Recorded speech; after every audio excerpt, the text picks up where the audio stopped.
Couple things to remember. So, lips nice and tight, kind of around the straw, but don't pinch it. Don't squeeze in too hard. Teeth nice and loose, tongue nice and flexible. Something that you may want to consider is a lot of people, when we're increasing range, it may feel really great on the bottom part of their range, but as we ascend higher, you might get a little of that squeeze or strain in there. The thing that's great with this system is you can interchange it. So if you're someone who is using the straw and say it's nice and easy on the bottom where it's a ooh, but when you get higher, all of a sudden it's and you're squeezing to get in there, add a second straw. So if I have this one, but all of a sudden I start squeezing up here, I'm going to interchange based on where I'm feeling on the range. So using two straws in one vocal exercise is normal. If you start feeling that squeeze or strain, pop in a second straw while you're doing it, and it's going to help you move quicker. The other thing is some people ask me about puffy cheek, non-puffy cheek.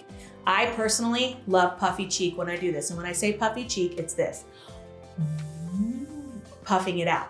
What we're doing is we're creating more space for more back pressure. So I personally love it.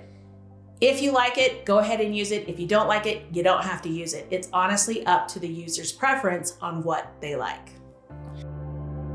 Another quick trick too, is as you're getting used to the system, a lot of times we're gonna say when we start out. So if I have the I'm gonna go into that throughout everything. But you should play around with different vowels because the tongue and the track moves when we say different vowels and consonants. So ideally we wanna start with but we could go into ooh, ah, e. So if I wanna do an ooh, e, ah, oh, ooh. I'm changing the configuration and shape inside my mouth so that when I actually go into voicing with consonants, my body will have an awareness of what that should feel like. There's some quick tricks. Another question I get asked a lot is, how much air do we need? You don't need a lot of air, okay? So when we have you start working it first, gradually take the straw and you just want a steady stream. We're not all of a sudden He-manning it through where we're like, trying to get it. If we're doing that, the diameter is too small. It should be a steady, even flow, which we're gonna demonstrate when we talk about straw phonation in water. You just want a steady, even flow of air.